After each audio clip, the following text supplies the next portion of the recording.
The call was dying, the money was real, and the only person who could save it wasn't on the calendar. She was behind the wheel. The SUV purred through morning traffic while William Wilson detonated orders into the cabin speaker. Find replacements. If interpreters can't connect, we don't need them. Beside him, Kristen Mack kept one hand steady on the wheel, the other lifting her phone to check the route. Her face was composed, watchful. The conference line chimed. Then a tangle of voices, Japanese, French, Korean, broke into overlapping static. "Mute that," William snapped. "This is a $2 billion acquisition, not amateur hour." "Sir, I can—" Kristen began. He laughed, open-mouthed, careless, the sound big enough to bounce off leather. "Just drive, sweetheart. Let adults handle the global crisis." Before we continue, click subscribe, like this video, and tell me in the comments where you're watching from. Your support helps us bring more captivating stories, and trust me, you won't want to miss them. Kristen's grip tightened by a fraction. She said nothing. Outside, lanes blurred into a monochrome ribbon. Inside, the deal coughed and faltered. A translator stuck at an airport, another down with a fever, a third lost to a time zone mistake. The Captain European-Asian Tech Alliance wasn't patient on the best day. Today, they were airborne and angry. "Duh?" Kristen said evenly, eyes on the road. "Which languages are in play?" William craned toward her reflection in the rear view, incredulous. "What? You've got an app that fixes mergers?" "No, Mr. Wilson," she said, voice flat as tempered glass. "I plan to fix the call." The line went quiet enough to hear the tires hiss. Then the Alliance host tried again. "Global Trek, are you present?" William cursed, fumbling at the console. He hesitated, then shoved the phone toward her. "You think you can salvage this? Be my guest." Kristen tapped the screen and leaned toward the mic. A single sentence in fluent Kansei Japanese cut through the noise. The room on the other end stopped talking. She followed with Parisian French, then soul-polished Korean, stitching order out of crosstalk. Her cadence changed with each language, precise with the French counsel, warm with the Korean engineer, respectful with the Japanese chair. William stared, breath snagged mid-laugh. When a Dubai partner bristled at an English phrase, "We will control production," Kristen slid into Arabic, softening the verb to partnership, not domination, then mirrored the correction back in Mandarin. For the Shenzhen team already drafting objections, tension bled from the call. Cameras steadied, someone actually applauded. She didn't translate words so much as posture. She apologized for a clause that sounded like conquest, explained Global Trek's intent in language that honored lineage and pride, and proposed a 24-hour reset with written amendments in each party's native legal register. Silence, and then the Japanese chair spoke slowly. The French counsel agreed. The Korean engineer added a note on tooling. The Dubai investor set a new time. The meeting lived. Kristen ended with a crisp summary, first in English, then in the languages that had nearly sunk them. When the call dropped, the SUV felt enormous. William found his voice. What did you just do?" "Stopped a cultural fire before it hit your balance sheet," she said. "And I flagged where your contracts read like ownership instead of partnership. That's why they don't trust you." He blinked, as if the answer were too bright to look at. "Who are you, exactly?" Kristen checked the mirror, signaled, merged. "The driver," she said. Then, after a beat, "The one you didn't see." They turned into the Global Trek garage. Concrete swallowed the morning. As the gate rattled shut behind them, William sat very still, phone forgotten in his palm, the echo of 15 voices still circling his head. "Ms. Mack," he said, quieter now, "I need to understand how you knew all of that." Kristen put the SUV in park. The dashboard clock clicked over to 8:59. "Then you'll have to hear the long version," she said, opening her door. "It starts a few careers ago." And with that, the narrative pivots into Kristen's concealed past. The UN rooms, the NSA briefings, and the choice that pushed a world-class polyglot behind the wheel. The garage swallowed the SUV in concrete hush. Kristen's door clicked open. William's phone vibrated in his palm. Again, the Alliance host. He flinched, thumb hovering, eyes on Kristen. "They're calling back." "Answer," she said. "Put it on the car." He tapped accept and tossed the device onto the console. The cabin filled with overlapping voices, sharper than before. Japanese clipped and formal, French layered with legal cadence, Arabic steady and stern. Someone spoke English over all of it, too loud, trying to wrestle control, which only made the chaos louder. "Global Trek, do you hear us?" an interpreter attempted, already misstepping the Japanese chair's honorifics. William's jaw tightened. "This is quiet," Kristen said, not unkindly. She leaned toward the mic. "Shi li shimasu," she said. "Shitsure shimasu." "Excuse me," in the gentle Kansai lilt that lands like a bow. The effect was immediate. The Japanese line stilled. The French voice trailed off. The Arabic counsel stopped in mid-phrase. Kristen continued in Japanese, warm and precise. "Ishi wo tongemasu, mazu shun van wo kimemashou." Let's bring order. We'll agree on order of speakers first. Then she mirrored the instruction in French. "Établissons l'ordre de parole," and rolled into Arabic with an apology for the turbulence, promising accuracy and respect. William's spine pressed into the seat back. His mouth was slightly open, like a child watching a card trick and realizing there were no cards. "Chair Nakamura," she said in English. "You first. Then Counsel Moreau, Engineer Park, and finally Mr. Al-Hussein. I will summarize each segment across languages. Agreed?" 4 soft affirmations, almost in unison. The Japanese chair began. Kristen listened without blinking, pen unmoving, as if writing with memory alone. Where he used idiom rooted in family honor, she carried the meaning across into French as patrimoine and honneur, then rendered it in Arabic as ishraf and itibar, coloring the words so they matched the original posture instead of just the letters. Moreau from Paris replied with a clause about indemnification. His French had that courtroom glide, beautiful, dangerous. Le contrôle de production, control of production, skated into the sentence like a stray blade. Kristen didn't wait for the recoil. In Japanese, she softened control to Kyoto Kanri, shared stewardship, then told the Arabic Council that Global Trek proposed Sharika fi al-Tadbir, partnership in oversight, not domination. She looped the nuance back to English for William in one sentence. Shared control, documented, rotating authority. He stared at her profile. How? She lifted a hand. Later. Engineer Park cut in from Seoul with a concrete worry about tooling specs.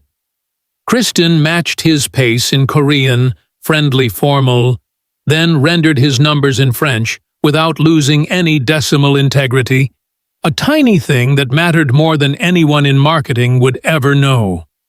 The Japanese chair, reassured by the precision, asked a follow-up in language so old-fashioned every app on Earth would have surrendered.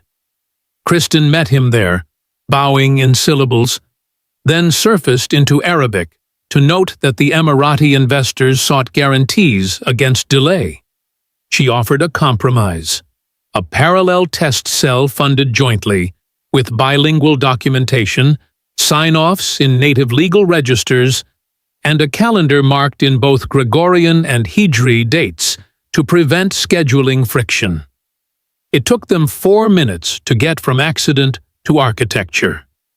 William's breathing went shallow. His gaze pinged from her mouth to the radio to the garage wall, as if looking for proof that the sound was real. When the French consul apologized for earlier blunt wording, Kristen let warmth into her French, signaling that saving face was a shared ritual here, not an indulgence. When the Arabic consul asked whether control would surface again in the drafting, she answered him with the gentlest la, then promised sharakat, partnerships, on every line that mattered. When Nakamura used a proverb about bridges built slowly so they last, she returned it with one of her own, balancing humility and assurance like two hands offering tea. She did not translate just words. She carried temperatures. William recovered enough to whisper, "You're doing 3 languages at once." "4," she whispered back, eyes on the road even in park. "5, including English ego." He swallowed. "Noted." Moreau asked for a pause to verify a clause. Kristen agreed, but only after clarifying what would be verified and by which party. In Japanese, in French, in Arabic. She repeated the checklist in English for the 2 American associates who thought they were invisible on mute. They were not. A quiet settled where panic had been. The chair proposed reconvening the next day with adjusted language and a cultural appendix, Christine's phrase, specifying etiquette for factory visits and ceremonial gift protocols. Moreau seconded. Park approved. Mr. Al-Hussein thanked Global Trek for correcting tone. "We'll circulate multilingual drafts in 12 hours, Kristen said. "No machine translation, human only. I'll be your point of contact." "Who are you?" the French consul asked, not unkindly. "Kristen Mack," she replied. "Intercultural liaison." William's head jerked at the title. He did not correct her. The chair gave a single, satisfied ha. The line clicked into silence. The garage gave the sound back to them. Kristen exhaled. Not a sigh, more like closing a book you love, knowing the ending is safe if you keep paying attention. William turned to her. He looked like he'd reached for a banister and found a cliff. How did you, what even?" "Your legal drafts read like conquest," she said, matter of fact.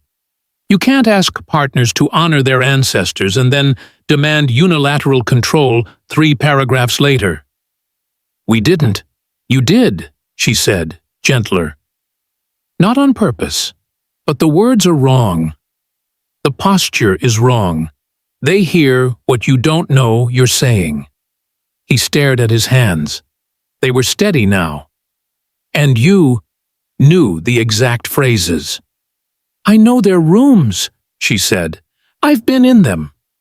He let the sentence hang between them, then laughed, but without teeth this time, more air than weapon. "I thought you were joking in the car, about fixing it." "I don't joke with fire," she said. "I move water." He blinked. "They want you tomorrow." "They want respect tomorrow," she said. "I can help you show it." A beat. Then another. William nodded once. "We'll do the drafts. I'll guide tone and register," she said. "Your lawyers can keep the legal spine, but I'll write the heart." He opened his mouth, closed it. The man who measured days in millions and board votes could not measure what had just happened. He began, voice rough. He swallowed whatever apology wanted to climb out. I can't process that my driver just saved a multi-billion-dollar deal. Kristen rolled her shoulders like a runner shaking off a sprint. You don't have to process it, she said. You just have to prepare. He nodded, chastened. Right. Prepare. They sat in the soft tick of the cooling engine. Somewhere above, the city unlocked its 9 a.m. doors. Finally, the question broke free. Who the hell are you? Kristen met his eyes in the mirror. She didn't smile. She didn't need to. Someone who listens for a living, she said, and opened her door to lead him upstairs. They rode the elevator in a silence that had weight. Upstairs, assistants scattered like birds. Kristen peeled off toward legal to request the multilingual drafts. William veered for HR, suddenly desperate for the ordinary comfort of paperwork. Driver file, he told the director. Kristen Mack. A swivel chair squeaked. Keys clattered. A thin PDF bloomed on the screen and died of mediocrity. Hired via Helix Executive Transport. Start date, 6 months ago. Licenses, immaculate. Background check, clean. References, agency only, sealed. That's it? William said. That's it, the director said, apologetic. She's a contractor. We only have what the agency provides. He dialed Helix. A velvet voice apologized for client privacy protocols. He leveraged the word urgent until it dented. We can confirm Ms. Mack's excellence, the voice said sweetly. We cannot release any further details. He hung up with a curt thanks that tasted like defeat. Back in his office, he stared at the skyline and thought of the SUV cabin, of syllables with the power to lift a meeting by the collar and set it gently on its feet. By noon, legal was chanting about registers and appendices. Christine reappeared with a tidy stack of corrections and a thermos of tea she hadn't asked anyone for. William pretended to read, then found himself reading. Who taught you that the French hear control as a cage? He asked finally. French people, she said lightly, and left to meet compliance.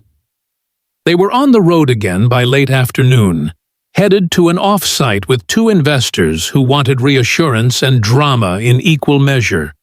Traffic braided and unbraided around them. William fastened his belt like a question. All right, he said, aiming for casual and missing. Where did you learn all of that? Kristen checked a mirror, merged. You mean how to keep men with briefcases from poisoning each other with adjectives? A corner of his mouth tried not to smile. That'll do. She let the silence settle until it felt safe to hear things. Oxford, she said. Doctorate in linguistic anthropology. He blinked. Oxford, Oxford? Not the sandwich shop, she said. And after the alphabet parade? The United Nations, conflict mediation. She said it like a weather report. West African peace accords, South Asia resource disputes, ceasefires that held, a few that didn't. The car hummed. William adjusted the vent, suddenly warm. Languages? 15, she said. Working fluency. 4 more I can survive in. He tried a joke and heard the tin in it as it left his mouth. I only speak 2, English and money. That's 1.5, she said, and the joke became kind. He drummed a finger on his knee. And then you, what? Retired to drive executives to their doom? She watched the lane lines spool forward. I left government work. Why, Therese? Because I told the truth in the wrong room. Matter of fact again, not fishing for sympathy. An international intelligence project moved from translation to manipulation. I found a doctored transcript. Said so. The wrong person was embarrassed. Budgets vanished. Clearances evaporated. It turned out integrity comes with a service fee. He took that like a punch he didn't want to admit he deserved. So you decided to drive? I decided to listen, she said. Driving lets me hear how people really treat those beneath them. And in the quiet, you can tell who's salvageable. He felt heat in his cheeks, foreign, unwelcome. You're running an experiment, he said, aiming for lightness and landing on defensive. Observation, she corrected gently. Medicine takes a history before it prescribes. So does language. He looked out at the river the highway shadowed. Shame pricked at him with amateur fingers. It tried to climb his throat and apologize. He strangled it with a smirk. So the listening tour ends with you collecting CEOs like stray dogs, he said. Pat them on the head, teach them sit and stay. Some bite, she said. Some learn thank you. A light changed. They rolled to a stop. William studied her profile, the composed jaw, the way her left hand rested loose on the wheel until urgency asked it to tighten. What else am I supposed to know? He asked, quieter. She tipped her head. That you're late to the party, but not too late. Then she reached into the door pocket and pulled out a small, battered notebook with frayed corners and a spine repaired with clear tape. Lost in translation was written in neat block letters on the cover. She set it on the console. I keep notes. He eyed it like a relic. On what, my many charms? On your company's avoidable fires. She opened to a page thick with tabs. Here, marketing's Portuguese launch for Sao Paulo last quarter. European terms, wrong register. Fiambre, instead of presunto. You sold ham as a corpse. Sales dipped. You blamed seasonality. He blinked. We did. She flipped. Berlin. Legal sent contracts in American English only. German partner interpreted it as intellectual arrogance. Deal stalled. You called them rigid. He thought of a stern email he'd sent at midnight. I did. Another page. Seoul. Junior translator used informal speech to the chairman's father. You lost face you didn't know you were carrying. He recognized the meeting, remembered the inexplicable frost. He didn't come back to the table. No, she said. You never invited him again. She turned to a page marked with a tiny star. Dubai. Rushed a walk-through during prayer time. No one told facilities. You called it a power move. They called it a wound. William absorbed the litany. Each entry was a bruise he'd mistaken for weather. How long have you been keeping this? Since the first day I drove you, she said. The car is a confessional. People speak freely when they believe the person holding the wheel isn't holding anything else. He rubbed his forehead. The sarcasm he'd used as a shield earlier looked silly now, like a paper crown at a child's party. And your diagnosis? You're good at building machines, she said. You've been bad at building bridges. You can fix that, if you choose to. He laughed once, softly, an exhale that had mischief but no meanness. Do you always talk to your clients like this? Only the salvageable ones. The light turned green. They moved.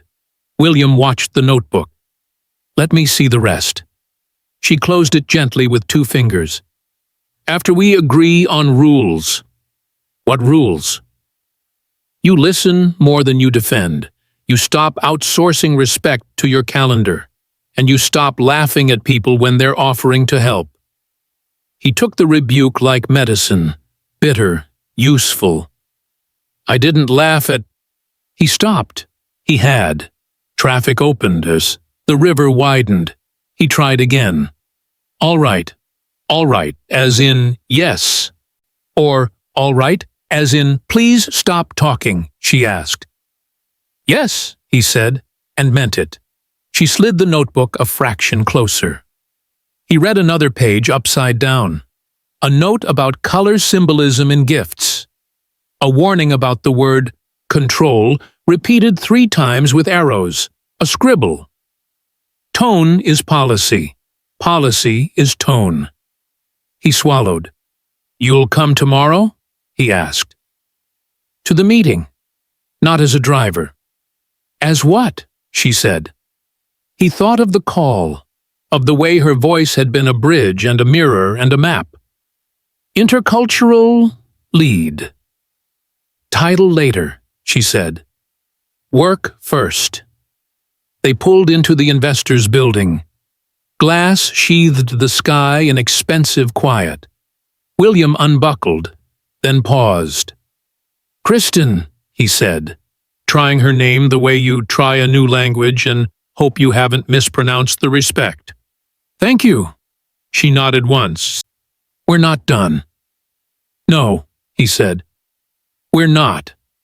He stepped out into a lobby that smelled like polished money and lemon oil. Behind him, through the glass, he watched her close the notebook and tuck it back into the door. A small archive of their avoidable sins, a portable library of second chances. On the elevator up, his reflection stared back at him from 4 sides. A man who thought he spoke fluently in 2 languages and had just discovered he'd never really learned either. He straightened his tie and told his shame to sit quietly and listen. Outside, the city aligned itself into lanes again. In the car, a worn notebook waited like a fuse they could choose not to light. The investor meeting ran on rails. Kristen's rails. William watched himself borrow her phrasing, temper his edges, ask for clarification instead of victory. When it ended without blood, he took the elevator down alone, rehearsing the next day's summit. Kristen was waiting at the curb, engine idling, headlights painting the pavement in clean geometry. He slid into the passenger seat without thinking about it. Back to HQ? She asked. Back, he said, then added, and thank you, like he was learning to say please in a new alphabet. They rode in a tired quiet. At a red light, Kristen reached for her battered notebook, then thought better of it. Where are the latest drafts? She asked. In my inbox, he said. Legal pushed a full packet after lunch. Open them? He blinked. Here? Here, she said. Language doesn't care if we're in marble or vinyl. He thumbed through his phone until the PDF bloomed.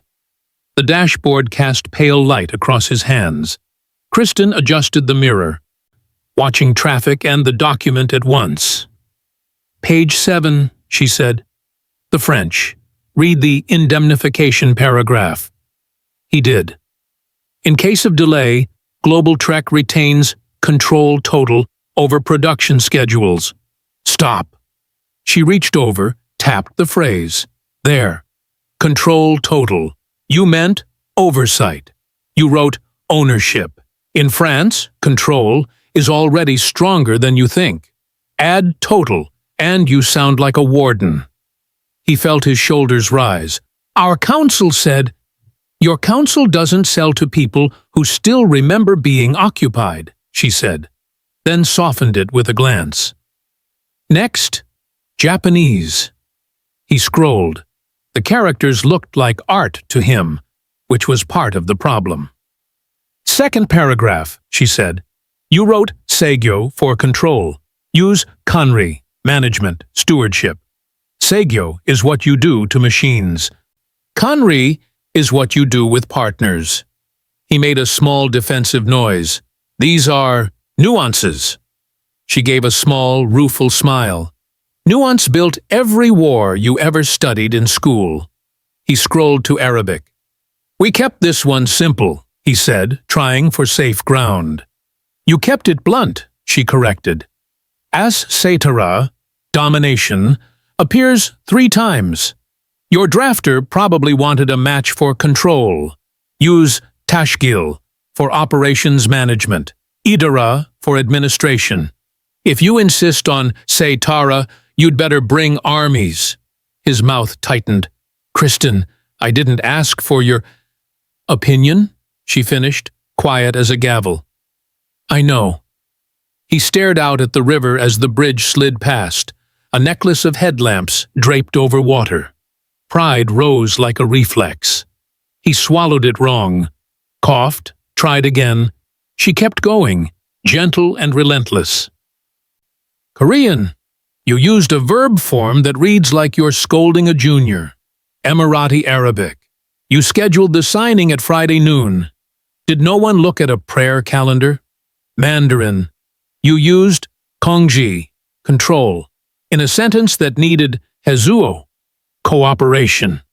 He opened his mouth and found a familiar blade.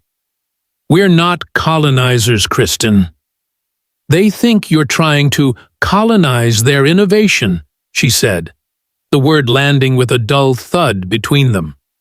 Because you sound like it. You keep sending the message that you deserve the steering wheel just because you paid for the gas. He looked like she'd slapped him.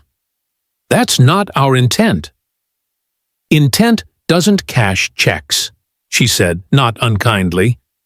Language does. They reached headquarters. He got out too fast, words in his throat like pins. Send me your notes, he said, and shut the door before he could say something small. Home felt like a showroom, quiet, curated, a place where someone else had decided nothing should creak. William dropped his keys in a bowl and poured a drink he didn't want. In the mirror over the sideboard, a capable stranger looked back at him. Tie loosened, eyes rimmed in fatigue and a kind of injured pride. His phone blinked with a new voicemail. Unknown number, international code. He pressed play. Mr. Wilson, a measured voice said, British with sand in it. We've reviewed today's drafts. The Arabic is discourteous. Our partners in Dubai are considering withdrawal if tone does not change immediately. A second message, French this time, velvet gone sharp. Monsieur Wilson, control total is unacceptable. If this is Global Trek's posture, we will advise termination of negotiations. A third, in polished English with a Japanese cadence. The wording implies machines where people stand. This is not our way. William sank onto a stool. The glass in his hand felt like a prop. Panic didn't arrive with sirens. It pooled, cold, and clinical. He called legal. No answer. He scrolled through the drafts as if they might rearrange themselves under his stare. He called Kristen. She answered on the second ring. Mr. Wilson? He didn't bother with pride. They're pulling out. Which part? Arabic said discourteous. French said control total. Japanese said machines. He heard her exhale. Not a sigh, more a there it is. All right, she said. Open to page 7 again. French first. Read me the whole paragraph. He did. This time she stopped him every line. Changed control to surintendence. Swapped execution for pilotage. Softened sanctions into dispositions convenus. Explained why gestion partage sang better than control total. She made him say the words aloud until his mouth learned care. Arabic, she said next, and walked him clause by clause, excising as-cetera, like shrapnel, replacing it with tanzim and tadbir, adding a phrase about mutual honor that would read old and holy to the right ears. She flagged the Friday noon signing, moved it with a sentence that showed he knew what mattered beyond the spreadsheet. Japanese, she said. Replace seigyo with kanri. Add kyodo, joint. Insert a line of relational intent. Tomo ni, together. Put the proverb at the end. Not yours, theirs. He stared at the screen. The paragraphs, his paragraphs, looked suddenly like scaffolding around a house he'd never asked permission to build. How many of these wounds are in here? He asked. In this packet? She said. Paper rustled on her end of the line. He pictured the small notebook opening like a compass. 16, maybe 20, depending on how generous they feel tomorrow. He pressed his thumb into his temple. And you caught them all. Today? I've been catching them for 6 months, she said, not accusing. Today you asked to look. Something inside him, an old hinge that had rusted shut, shifted. He stood, paced to the window, watched the city pretend to sleep. Kristen, he said, voice steadier, I need you in the room tomorrow, not as a driver. I told you, she said. Title later. Work first, he finished, and heard her smile. He sat again. Say it plain, he added. No diplomacy. Are we about to lose this? You will, she said, if you keep talking like an empire and listening like a calendar. He rubbed his eyes. Can we fix it? Yes, she said. One line at a time. One posture at a time. He closed his laptop. Tell me everything I need to change. She did, word by word, clause by clause, like a surgeon explaining each incision before it was made. She told him to add a gift protocol appendix for the Japanese with appropriate durations of bows, to move the plant tour in Dubai to a window that respected prayer, to include a signature block in French that used «Lu est approuvé» rather than American boilerplate. She dictated 2 sentences in Korean that elevated the chairman's father without naming him. She added a Mandarin paragraph that swapped Kongji for Hezuo, and then framed the whole set with a simple English sentence that stopped sounding like conquest and started sounding like covenant.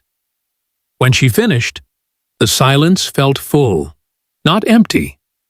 Okay, he said. It came out like a vow. Okay. Good, she said. Send to legal in the morning. Tell them we're not translating into other languages. We're writing from other cultures. He almost laughed, because the sentence made that much sense and that little difference yesterday. Kristen, he said, why are you helping me? Because 200 people work in your factories who can't afford your pride, she said. And because you asked.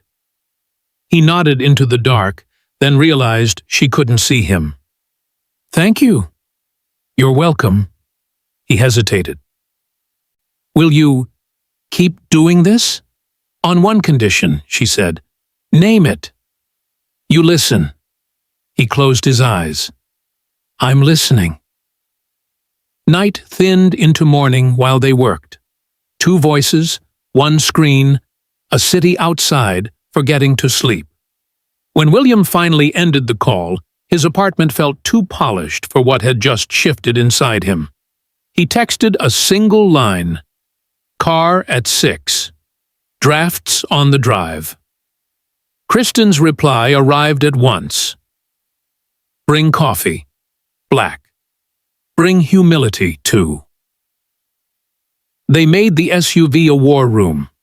At dawn, the highway was a ribbon of wet slate.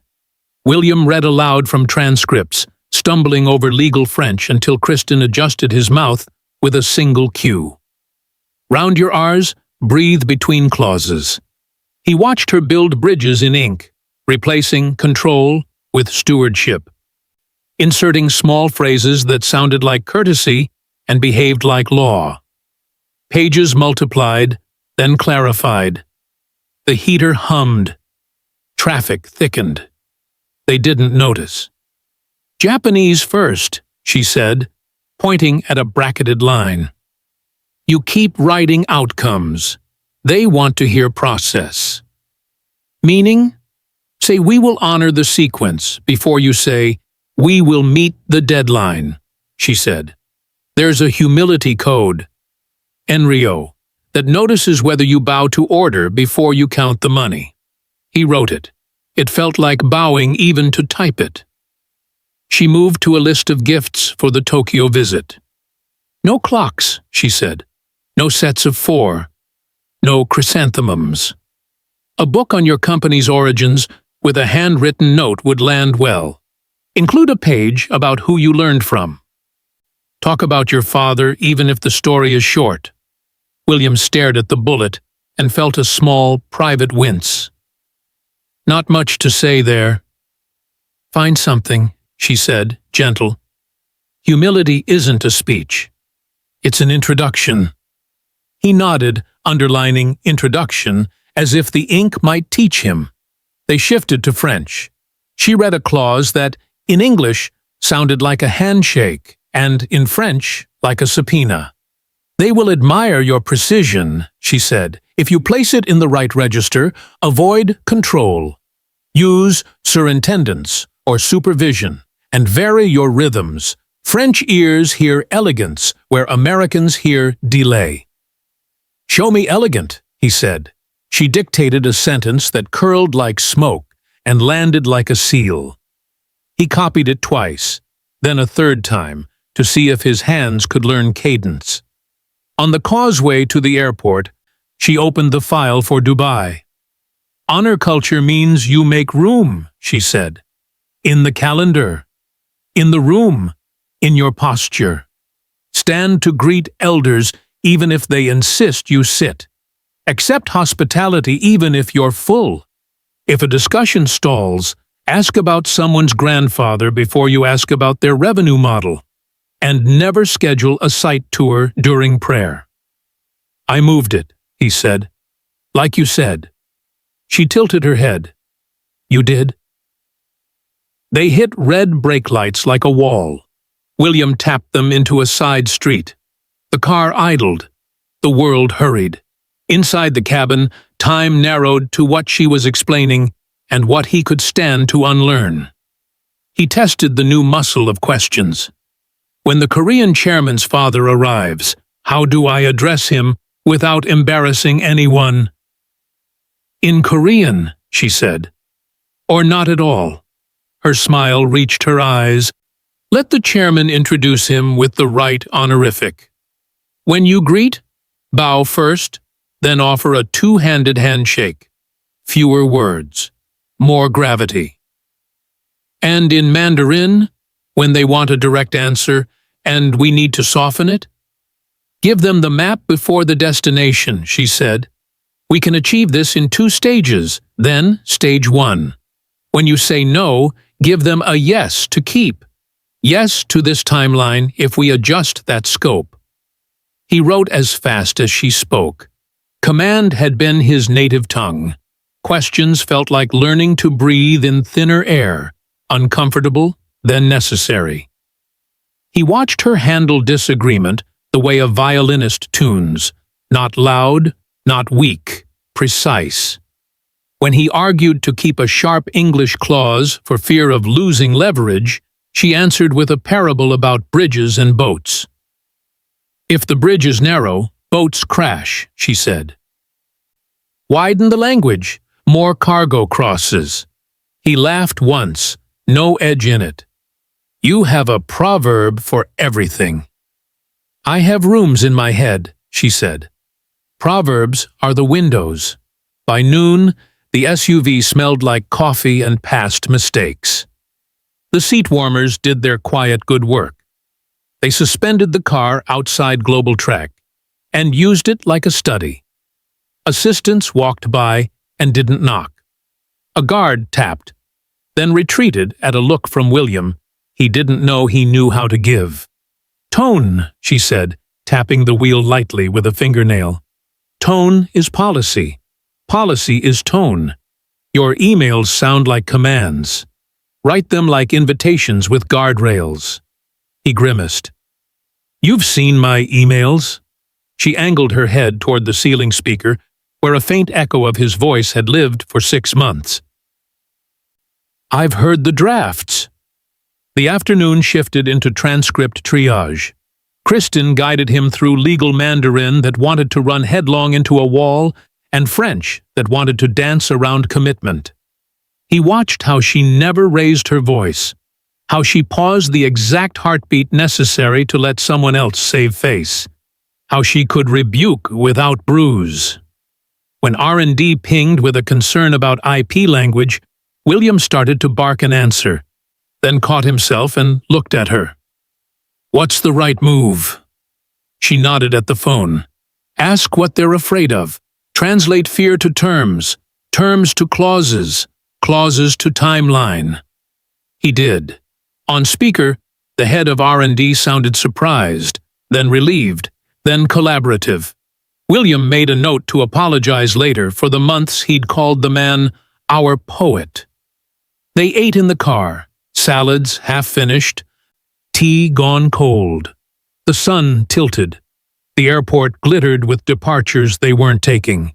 The past, William realized, was a language he'd been fluent in. Hurry, demand, win. The future had a different grammar, and he had a teacher. Something softer threaded the hours, the beginning of respect that wasn't ceremonial. He caught himself watching her think. He liked the way she ignored performative urgency and prioritized actual risk. He liked that she wasn't impressed by money and couldn't be bought by timetable. He liked that when he said, "I don't know," she didn't gloat. She gave him the next thing to learn. A text flashed from legal. "Drafts updated with your edits." Another from finance. "Are we conceding too much?" He looked at her. "Answer: We're conceding the right to be misunderstood," she said. "Everything else is leverage." He sent it verbatim. Finance responded with a thumbs up, and seconds later, "That's good. Who wrote that?" William typed, "Our intercultural lead," then deleted it and sent, "Team effort." Dusk softened the brutalist edges of the headquarters. They sat in the gentle dark with the screen's glow painting their faces. Outside, engines sighed. Inside, the old hierarchy thinned. He cleared his throat. "Kristen, do you do this, teach, because you miss those rooms?" "I do this because I miss results that don't bleed," she said. "Words are cheaper than stitches." He nodded, absorbing it the way he'd been absorbing all day. Slowly, deliberately, as if he could choose what stuck. "Tomorrow," he said, "I want you seated beside me." "Tomorrow," she said, "I want you listening beside yourself." He smiled at that, a half-light in it. "I'm trying. I can tell." They reviewed the final packet one more time. She circled a stray control he'd missed in English and waited while he replaced it with stewardship. She added a line about joint credit in press materials and a blessing for the factories that would host the first run. He didn't argue. He signed. Far below, a delivery truck sighed. An airplane cut a silver seam in the dusk. William looked at the wheel in her hands and realized the symbol had inverted. The car wasn't a box for power anymore. It was a moving classroom, a chapel for reconsideration. He closed the laptop and sat back, a man rearranged by inches. "Kristen," he said, "I'm grateful." He meant it, without ornament. She studied him for a beat, not unkindly, as if deciding whether the ground could hold the next weight. Then she turned the key, eased them into traffic, and looked straight ahead. "The hardest language to learn, Mr. Wilson," she said, "is respect." The conference room was a stage dressed in glass and light. Flags of 7 nations stood like quiet witnesses along the wall. 2 long tables faced a bank of cameras and far-end screens. Tokyo, Paris, Dubai, Seoul, Shenzhen. William sat at the head with legal on his right, operations on his left, and, several chairs behind, Kristen. No badge, no title tent, a pen and a thermos at her feet. The opening minutes went well. The amended clauses moved like steady water. Heads nodded in 3 time zones. William felt the strange new ease of not commanding every second. Then the sentence detonated. Our position, an in-house interpreter read from the English draft, is that we will control production during the first 2 quarters. A Mandarin interpreter on the Shenzhen feed hesitated, then chose a verb with edges. 我们将主导你们的市场. We will dominate your market. The air changed shape. The Shenzhen executive leaned forward, eyes flaring hard. 主导你们的市场? Dominate our market. And flicked his mic live. In Japanese, Chair Nakamura murmured to his counsel, face tightening. The French attorney's smile cut to wire. The Dubai investor's fingers stilled, prayer beads gone motionless. We will not be dominated, the Shenzhen executive said in English now, diction like glass. Not by a supplier who thinks money is a crown. Voices tumbled. Legal scrambled to point at sub-paragraphs. Someone at William's elbow whispered intent. Intent. The French counsel lifted a printed page as if it were a shield. The Korean engineer tried to speak and got swallowed by the noise. A threat drifted across the Paris line. En cas de tentative de domination, nous poursuivrons. We'll sue. William felt the room tilt. The old instinct barked in his chest, talk louder. He caught himself and did nothing, except turn, very slightly, toward the back row. Kristen stood without fuss. She didn't ask permission. She stepped to the edge of the carpet, where the camera could see her, and faced the Shenzhen screen. Her Mandarin landed like calm on a kitchen table. 各位先生女士，请允许我先代表 Global Track 真诚致歉。刚才我们用词不当，传达了错误的姿态。Honored colleagues, allow me first, on behalf of Global Trek, to offer a sincere apology. Our wording just now was improper and conveyed the wrong posture. The room stopped moving. The interpreter blinked, then leaned back, relieved to let her carry it. Kristen continued, voice steady, respectful, not small. 我们绝不是要控制或主导。我们想表达的是，前2个季度有双方共同管理生产流程，确保质量和交付，然后根据数据共同决定下一步。We are not here to control or dominate. What we mean is, in the first 2 quarters, both sides will co-manage the production process to ensure quality and delivery, and then, based on data, jointly decide next steps. She let that sit, then added the thing that mattered more than the verbs. 如果这句话伤了各位的面子，那是我们的责任。我们会立即修正文字，把控制改为共同治理与合作，并在中文版和通里使用合适的法律主语。If that sentence injured your face, your honor, that is on us. We will correct the text at once, changing control to co-governance and cooperation, and we will use the proper legal terms in the Chinese version. On the Shenzhen screen, shoulders eased. Someone lowered a pen. She pivoted to the Paris feed in French without breaking breath. Nous corrigerons également la version française. Pas de contrôle total, mais gestion conjointe, surintendance partagée. Le ton sera respectueux, l'intention explicite. Partenariat, pas prise de pouvoir. We'll also correct the French version. No total control, but joint management shared supervision. The tone will be respectful, the intent explicit, partnership, not a power grab. Then to the Dubai window in Arabic, warm and formal. نعتذر عن الصياغة الجافة. نعدل المصطلحات إلى شراكة وإشراف مشترك، ونضيف فقرة عن الاحترام المتبادل وإطار القرار بالتوافق. الكرامة محفوظة. We apologize for the blunt phrasing. We will change terminology to partnership and joint oversight. Add a paragraph on mutual respect and a consensus framework. Dignity is preserved. She didn't stop at words. She adjusted temperature. She put a low hand out, palm down, a gesture of lowering flame. Back to Mandarin, softer still. 我们知道，语言不仅是词汇，更是关系。我们希望建立的是几十年的关系，而不是一份漂亮的季度报表。We know language isn't just vocabulary, it's relationship.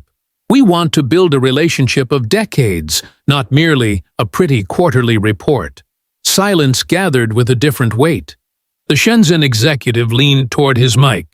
When he spoke, his voice had lost its blade. Ni de shuofa hen junkui. Your articulation is precise. He glanced off-screen, then nodded once. Replace the terms as you described. Add the co-governance clause.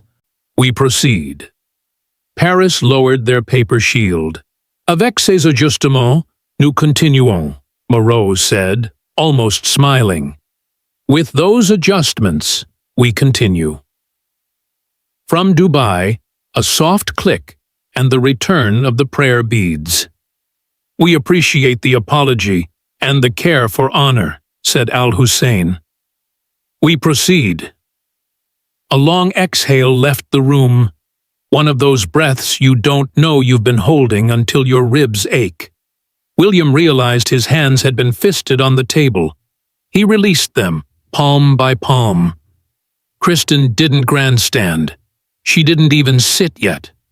She looked to William, a small nod that meant, your turn to carry this properly. He leaned to the mic, the old voice wanting to perform, the new one wanting to mean it. Global Trek accepts full responsibility for the wording, he said. We'll circulate corrected drafts in your languages before end of day, not as translations into your world, but as writing from your world. Thank you for your patience. On the big screen, Nakamura's eyes warmed by half a degree. He spoke in Japanese. Kristen caught it and turned a single sentence into English with no shine on it. He says bridges tested by wind are the bridges he trusts. They moved forward. Agenda items ticked back into place. Numbers regained their innocence. When it ended, no one clapped. Respect doesn't clap. It acknowledges. The screens went black. The flags went back to being fabric. People began to breathe like people again. William turned in his chair. Kristen had resumed her seat in the back, as if she hadn't just peeled a bomb from the table and carried it outside. He found his voice. Thank you, he said, and the room heard him say it. She inclined her head once. We'll fix the drafts. Legal murmured about versions. Operations asked for timelines. Finance texted 3 question marks and a thumbs up. William answered none of them yet. He watched the woman who'd saved his ambition from his language and felt humility settle in like a tenant, not a guest. That night, the city glittered like a circuit board. William sat in his kitchen with the lights off, the refrigerator humming a thin bass line. His laptop showed the revised clauses. Co-governance, joint stewardship, registers matched to ears that would read them. He replayed the moment in his head, the Mandarin apology, the way Kristen had said, posture, the way anger had drained from a face a continent away when honor was named and repaired. He heard her sentence again, the one she'd said weeks ago and made real today. Communication isn't about words. It's about respect. He closed the screen and pressed his thumb and forefinger to the bridge of his nose. Respect, he thought, is a practice, a grammar. You conjugate it or you don't. His phone buzzed with a message from Kristen. Drafts sent. Prayer time window fixed. Added bilingual sign-off pages. Sleep. He typed, "Thank you," and erased it. Typed, "I'm listening," and erased that too. Then sent, "Received. See you at 8." In the quiet that followed, the day rearranged itself. The version where he'd tried to talk over the fire and been burned. The version he'd gotten because he'd learned to point instead and let someone who knew where the water was pick up the hose. He realized he was learning from her. Not the phrases, those he could memorize. He was learning the pause that makes a bridge possible. He sat there a long time, practicing the hardest language with his silence. By morning, the revised drafts were in 7 inboxes and 3 time zones. By noon, the storm broke in one room. The Global Trek board assembled in a windowed amphitheater that liked to pretend it was neutral. William took his seat at the horseshoe, legal to his right, finance to his left. A projector threw a tidy agenda on glass. Status, risk, next steps. The bureaucrat's trinity. Marcus Lang, the longest-tenured director, didn't bother with courtesy. "Before we begin," he said, "we need to discuss the optics." He splayed the last word like a stain. "I'm told yesterday's fire was put out by..." A pause. A driver. A low ripple of amusement. Someone coughed into their fist to hide a laugh. William kept his expression cased. "Her name is Kristen Mack. She's serving as intercultural liaison." Liaison? Susan Bell, brand chair, lifted an eyebrow shaped like a verdict. "Is that what we're calling chauffeurs now?" A few heads tipped in complicity. Others dipped, embarrassed but not interrupting. Marcus steepled his fingers. "William, we pay 7 figures for counsel and translation support. Why are you taking advice from the help?" A heat rose in William's throat that wasn't anger so much as clarity. Yesterday, he might have met sneer with sneer. Today, he found the pause. "Because the help helped," he said simply. "Because she saved the meeting you're trying to salvage with PowerPoints." The CFO leaned forward. "Saved." "We saw a transcript." He scrolled on a tablet. "It appears she apologized on behalf of the company without authorization." "She apologized on behalf of the damage we caused," William said. "Authorization is baked into responsibility." A pinched pause. Then the door opened, a whisper of hallway and paper. The general counsel slipped in, face pale with ugly news. "We have a separate issue," she said. "A confidential audit has leaked to the press." She glanced at William. "The internal one, the one that reviewed your direct emails and last year's budget variances." The screens flickered. An article bled onto the glass from a tabloid-adjacent outlet that loved drama and hated nuance. The headline made the room colder. "Global Trek CEO presides over chaos.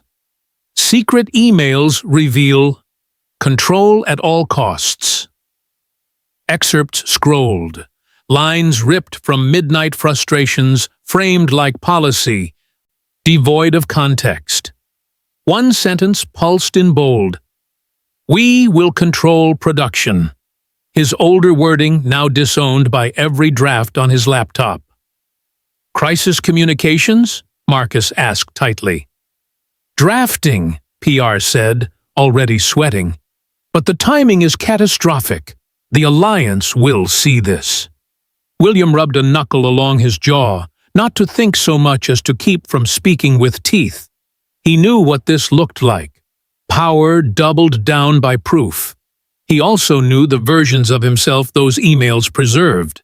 Impatient, careless with tone, exacting to a fault. He wanted to excuse it as context. He didn't.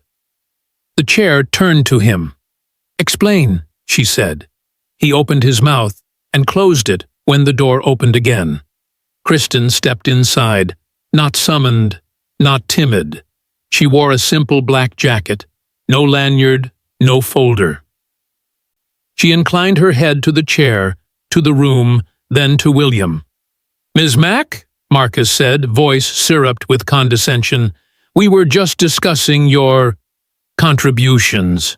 Kristen took that word like a glass she didn't intend to drink from. Then discuss this, she said. She tapped her phone. The main screen replaced the gossip headline with 2 columns.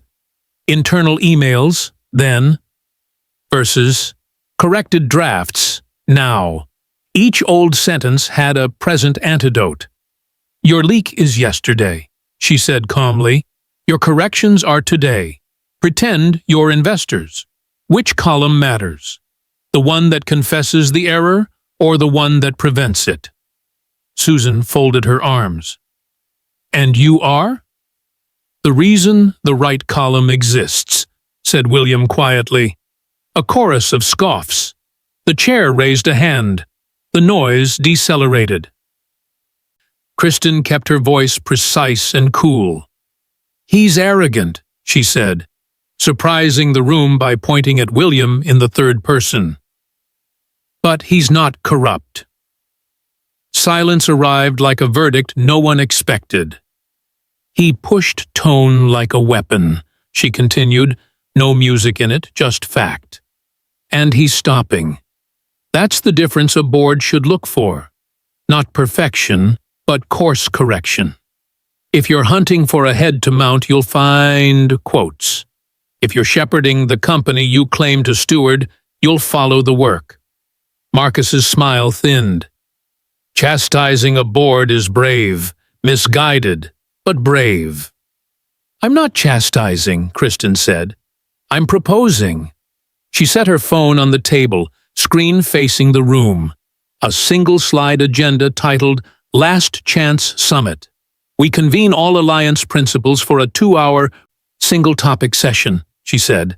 The only items, the apology, the corrected clauses in their legal registers, the cultural appendix, and the governance plan. No theatrics, no press. We land it, or we lose it. And who leads this summit? Marcus asked, mock innocent. William didn't look away from her. She does, he said. I follow. The room registered the sentence with audible discomfort. Power had walked itself down a rung in public. The chair studied both of them. Why should they come? She asked Kristen. Because they've invested 3 years already, Kristen said. Because they'd rather win together than start over. And because yesterday they saw we can learn. That's rarer than you think. PR cleared their throat. The leak will hurt more if we hide, she said. So don't hide.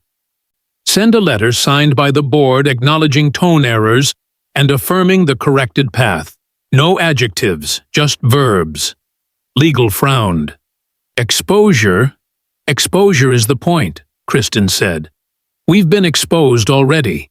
Choose whether it's shame or transparency. A few directors looked at William to rescue them from this inversion. He didn't. He let the quiet prove what mattered. The chair turned back to him at last. If we back you, she said, and you fail tomorrow, we lose the alliance and your job. Yes, William said. If you don't back me, we lose today. Another silence.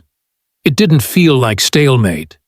It felt like the room testing its own spine. The chair nodded once. Very well. Schedule the summit. Marcus threw his pen down with theatrical restraint. And if your liaison oversteps again?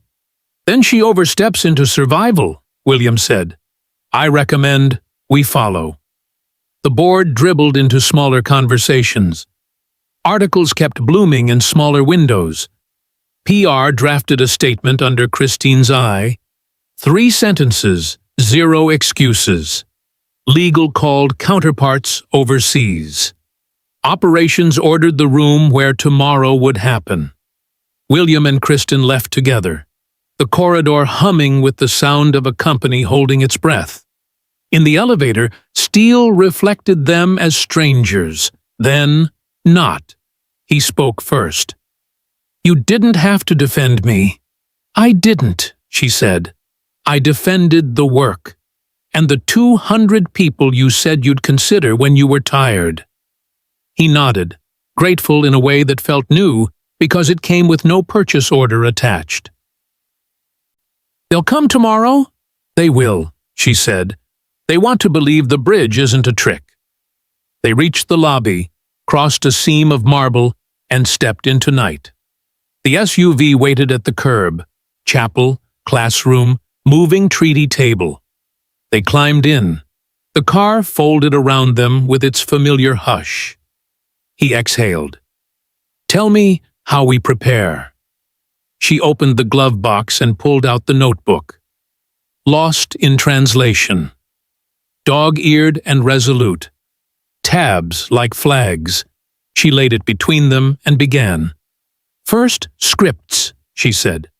Not to memorize, to anchor. Your apology in 7 sentences, each a different register. Arabic mentions honor. Japanese mentions lineage. French mentions intent and structure. Mandarin mentions co-governance. Korean mentions elders and continuity. English mentions the factory floor. He wrote while she spoke. The pen left grooves that felt like penance and practice. Second, room choreography, she continued. Seating honors founding dates, not revenue. Gifts in line with personal histories. Water at hand, tea ready, coffee later. We demonstrate we've learned by arranging the air. He nodded, absorbing the odd mercy of logistics. Third, the heat plan, she said. If someone brings up the leak, you don't defend the past. You point at the present. If someone tries to relitigate tone, you thank them for vigilance and redirect to clauses. If someone threatens lawsuit, you invite the clause that removes the threat. He looked up. And if I revert? You won't, she said. And if you do, I'll tap the table twice. He smiled despite the weight. How many taps for brilliance? That's not a system you need, she said dryly. And he laughed, an actual laugh, not the sharp edge he used to carry. They worked until the pages felt warm. They practiced the apology until his mouth learned humility without swallowing meaning. They rehearsed pauses. They rehearsed looking up after the third sentence, not to seek approval, but to demonstrate breath. Sometime near midnight, the city's tempo softened. The car's windshield held the smeared constellation of streetlights, and between them, William saw a version of tomorrow that wasn't a cliff. He closed the notebook and handed it back. His voice, when he found it, wore no armor. I trust you, he said. The words surprised him with how right they felt. Kristen met his eyes, weighed the sentence, accepted it like a tool, not a trophy. She turned the key. Tomorrow, she said, easing them into the lane. We speak not as driver and CEO, she glanced at him, then back at the road, but as equals. The summit room had been engineered for awe, tiered seating, a ceiling that seemed to inhale, a dais framed by 7 flags, and a wall of glass that made the city look like it had come to witness. Press lenses glinted along the back row. Investors lined the sides with that charged stillness money carries when it chooses to watch, before it chooses to move. The alliance principals took their places. Tokyo on the left, Paris beside them, Dubai at the center right, Seoul and Shenzhen bracketed by 2 smaller delegations from Mumbai and Berlin. Microphones winked red. A murmur, then quiet. Chair Nakamura adjusted his glasses. "Before we proceed," he said in measured English, "we require unified communication." A soft chorus of assent. Paris, un seul canal. Dubai, Qanat Wahida. Shenzhen, Yiga Shengyin. One channel, one voice, one sound. William didn't stand. He didn't clear his throat or posture grief. He simply turned his head, found Christine at the edge of the dais, and lifted a hand. She stepped forward with the untheatrical grace of a person who has already done the work. No badge, no podium, just presence, a notebook the size of a palm, and a voice tuned to rooms that matter. "Honored colleagues," she said, and then she didn't say it in English again. She said it in Japanese, with the bow tucked inside the vowels. In French, with the formal Mesdames et Messieurs, that framed dignity and invited precision. In Arabic, with a warmth that recognized elders. In Korean, with the respectful cadence that let the sentence finish breathing before the next began. In Mandarin, with the rounded consonants of north, not south, because the Shenzhen team had flown in today and she'd heard it in their hallway laughter. "Here is how we will proceed," she continued, and laid out the choreography in the same 5 tongues. Each principal speaks in their strongest language. She renders to the others. There will be a visible ledger of changes as they agree. Not later now. And any word that touches ownership, honor, or time will be discussed first for posture, then for law. No one objected. It is hard to object to a plan that honors your ears. Nakamura began, not with demand, but with memory. He spoke of his father and of a bridge that held longer because its builders argued longer about wind. Christine carried bridge into French as ouvrage, a work, and into Arabic as jisr, with a small adjective that meant careful rather than merely strong. Into Mandarin, she chose qiao, with a modifier that evoked craft, not conquest. She brought it back to English as, "We prefer arguments that keep bridges standing." Paris followed, Moreau's sentences elegant and edged, like silk with wire in the hem.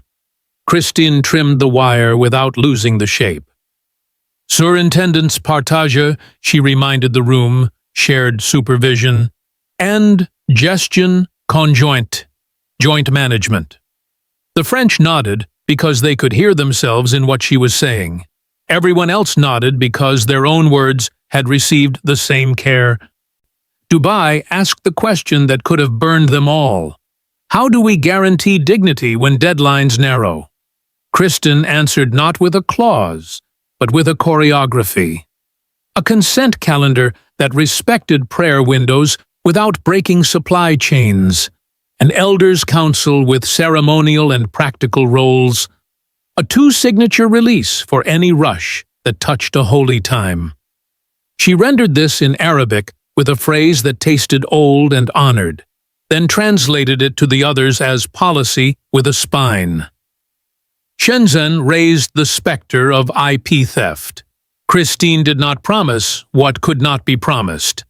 She described a co-governance protocol that would make theft unprofitable and cooperation faster than cheating. Then, gently, she mentioned what had happened yesterday, how a single verb had almost wrecked them, and showed the amended language on a shared screen, in Chinese first. The work became a hum. For 40 minutes, Kristen conducted, not a symphony exactly, but an orchestra warming to a single key. She let silence do what it does best. When someone spoke too quickly, she slowed them by slowing herself. When someone spoke too softly, she lifted the microphone, and the room followed her hand. She did not entertain theatrics, but she made room for story. When the Mumbai delegate mentioned a mentor lost to a translation error in court, Kristen paused long enough to let the story's ache settle, then showed the clause that would keep that grief from happening here. From the press row, a lens clicked and then stopped clicking because this was not a spectacle. It was craft. Half an hour in, a Berlin investor in a navy suit cleared his throat loud enough to be a challenge. "Forgive me," he said in accented English, eyebrow knifed at Kristen, "but what is your authority to make these interpretations?" A small charged rustle. William felt the old heat flicker and held still. Kristen turned to him, not sharp, not smiling. "Deutsch?" she asked. His chin tipped up, surprised. "Natürlich." She didn't switch. She arrived. Kompetenz braucht Ihre Erlaubnis nicht. Competence doesn't need your permission. A beat. Then the room, 7 flags and all, laughed, not at him, with relief. The Berlin investor's mouth tugged despite himself. He dipped his head. "Gut," he said, "dann weiter." "Good, then proceed." They did. The screen filled not with slogans but with reconciliations. Control became stewardship. Ownership became co-governance. In Japanese, seigyo gave way to kanri, then kyodo kanri. In French, control yielded to surintendence.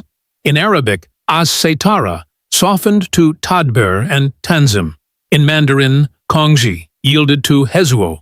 In English, the verbs lost their crowns and learned to shake hands. At minute 39, Kristen stopped speaking and looked to William. It was not a cue to reassert. It was an invitation to join. He found his mic.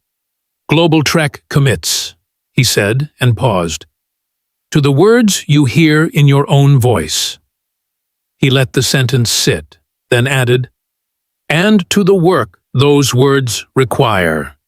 He didn't bow, but something in him understood how. Nakamura nodded, slow approval. Paris lifted a pen and set it down. Dubai rolled the beads once and stilled them. Seoul checked a date and found it respected. Shenzhen tapped a clause and found it precise. Mumbai smiled, a small reconciliation completed. The chair spoke into the center. "We proceed to agreement." Hands moved. Signatures landed with a soft series of thuds that sounded like relief. On the screen, the number resolved and held. 2,000,000,000. Not as spectacle, but as consequence. The press, trained to pounce, did something rarer. They waited. Then the room, which had not clapped all morning out of respect, made an exception. Applause began at the edges and gathered, brief and decent. It ended before it made itself the point. William didn't stand right away. He watched the woman who had threaded 100 risks into a single rope and led them all across. He felt, genuinely and without negotiation, the gratitude of a man whose ambition had been saved from the worst parts of himself by someone he had once considered part of the furniture. When at last the noise thinned, he leaned toward her, voice just for the two of them. "Kristen, who are you?" She didn't look at him. She looked out at the room she had steadied, the flags that had become less decoration and more promise. Then she turned, a smile that was not a performance, but a recognition. "The woman you didn't see," she said, and stepped down from the dais as the cameras found her anyway. The city wore celebration like a well-cut suit. Headlines had already circled the globe. Global Trek Alliance seals to-be deal. But inside Global Trek's atrium, the air had the quiet of decision, not victory. A podium stood between two flags and a wall of glass. A bank of cameras blinked awake. Employees filled the mezzanine railings, leaning in. William stepped to the microphone without the armor he used to confuse for confidence. He carried a single card, not a script. On the front row, board members sat with their hands folded, faces sober. 2 rows back, engineers in plant polos elbowed each other like fans at a small miracle. At the edge of the stage, Kristen waited. Black jacket, calm. The notebook that had saved them tucked like a compass in her palm. "Good morning," William began, his voice smaller and better for it. "In the past few days, many of you have called this a turnaround. I think it's a translation. A ripple of attention." He continued. "We didn't just change words, we changed posture. And we didn't find a savior." He turned, met Kristen's eyes. "We finally saw one." He took a breath that let the cameras adjust. "Effective today, I'm promoting Kristen Mack to TAO Chief Global Negotiator. She will lead our international relations, our cultural strategy, and, if I'm lucky, my better instincts." Applause rose like a tide, moved across railings, broke against the cameras, came back. Kristen inclined her head once, the only bow she would allow in public. William lifted a second card. "One more thing. We were rescued by what the world dismissed as a driver. That's not a narrative. It's an indictment. So we're changing the way we look for talent. Today we're launching the Mack Foundation, an initiative to find and fund overlooked professionals. The janitor with a robotics degree, the night receptionist with a law license, the line cook who speaks 4 languages, scholarships, paid apprenticeships, on-ramps into real responsibility. We'll partner with companies willing to hire for competence before costume." He stepped aside. The cameras pivoted as if on cue. Kristen's first words were a nod to the room, not the lenses. "Thank you," she said simply. Then she turned to include the mezzanine rails and the back row where the interns stacked themselves like hope. "I won't take long." She held the mic like a surgeon holds a scalpel, precise, unfancy. "I've been behind the wheel for 6 months in this building alone. I've listened to deals from the front seat. Watched resumes get weighed by clothes instead of content, and seen brilliance apologize for its uniform." She let the acknowledgments settle. "What you saw this week wasn't a miracle. It was latent. It was waiting." She said the line that would survive the news cycle and pass into company lore. "Genius isn't rare. Opportunity is." Flashbulbs popped, a constellation hammered into noon. "So the foundation will listen in places we've trained ourselves to ignore," she continued. "We'll interview at midnight, not just at 9. We'll translate skills across borders and job titles. We'll pay people for the time they spend proving they're worthy of what they're already capable of. And we'll measure leadership the way we should have from the beginning. By the bridges it builds." That drew a different sound. Agreement that wasn't applause. More like assent, in a language older than corporate. She nodded once, concluded with a practicality that made the room love her more than the rhetoric did. "Applications open tonight. If you manage people, your inbox will contain a form. Fill it with humility." The press questions were mercifully short. Someone tried to bait with the leak. William answered with yesterday's corrections and today's signatures. Another asked if a driver deserved an executive title. Kristen didn't blink. "She earned it," she said, and the pronoun landed like a door held open for everyone who needed it. The crowd thinned into conversations. Employees came down from the railings with the careful joy of people afraid to wake a good dream. William shook hands until his shoulder ached. Board members nodded with that particular elegance power uses when it chooses not to be embarrassed by yesterday's certainty.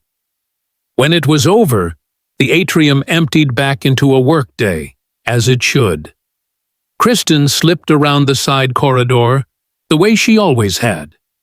William watched her disappear into the place where logistics live, then excused himself from congratulations he didn't want to turn into a ceremony. He found the quiet quicker than security would have liked. The parking garage was the same concrete throat it had always been. The air smelled like rubber and old weather. It felt right to end here, where the story had begun being honest about them. Kristen stood beside the SUV, keys in hand, jacket folded over her arm, like she might still be anyone's employee. Lights cut thin stripes across her face. "Chief Global Negotiator," William said, trying the title on his tongue, as if it were a language he'd finally started to learn. "Titles don't translate meaning on their own," she said, but there was a warmth in it. He nodded, hands in his pockets. The question had been following him all day, tugging at his sleeve like a child in a crowd. He let it out, small and unarmored. "Why help me?" he asked quietly. "After how I treated you." She didn't rush to absolve him. She didn't make a speech.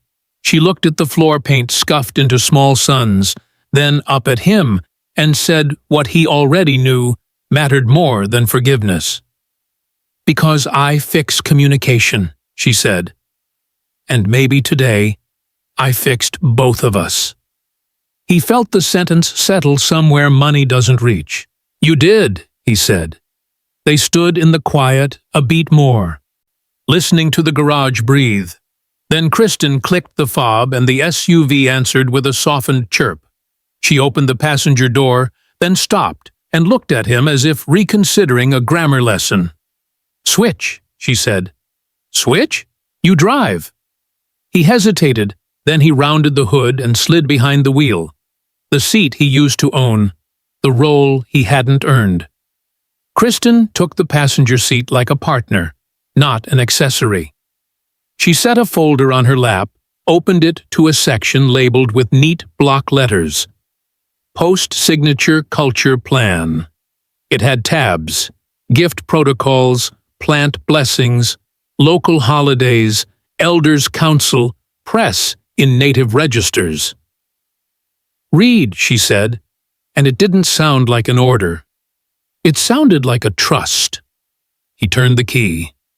The engine hummed, familiar now as a tutor's voice. They rolled into the lane. She began reading in a cadence that knew when to slow and when to ask. He asked more than he had in a lifetime. She answered like a map answers, not with judgments, with directions. They passed the turn where he used to raise his voice. They didn't turn. She pointed out a line about bilingual safety signage. He made a note to install it company-wide. He pointed at a paragraph about scholarships named after factory foremen. She said, "Good. Add one for the woman who works the night desk and corrected your Latin motto last month." They both laughed, and the laugh didn't owe anyone pain. They came to a long straightaway where the garage opened to a slit of daylight. Cars stitched past above them. Somewhere on another level, a radio played a song that belonged to nobody and everybody. In the sudden wash of light, the sedan's windshield reflected them. Two figures side by side, neither behind nor ahead. Kristen closed the folder but kept it open under her hand, a small paradox he appreciated more now than he would have yesterday. "We'll be late if we don't go," she said, nodding toward the ramp that lifted into day. "For once," William said, guiding them into the climb. I'd rather be right than early. They emerged into a morning that had remembered how to be ordinary. The city took them back without drama. The SUV turned left. The light turned green. The new grammar held. Behind them, on a desk upstairs, a press badge lay beside a battered notebook that read, "Lost in Translation." Someone had tucked a sticky note inside for a scholarship application that would go live at midnight. Somewhere farther away, an email pinged in a kitchen where a janitor with a robotics degree would look up and realize the door he'd been knocking on had decided to open. In the car, in the equal brightness of the seats, they drove. William listened. Kristen read. Balance restored. Roles reversed. Humanity learned.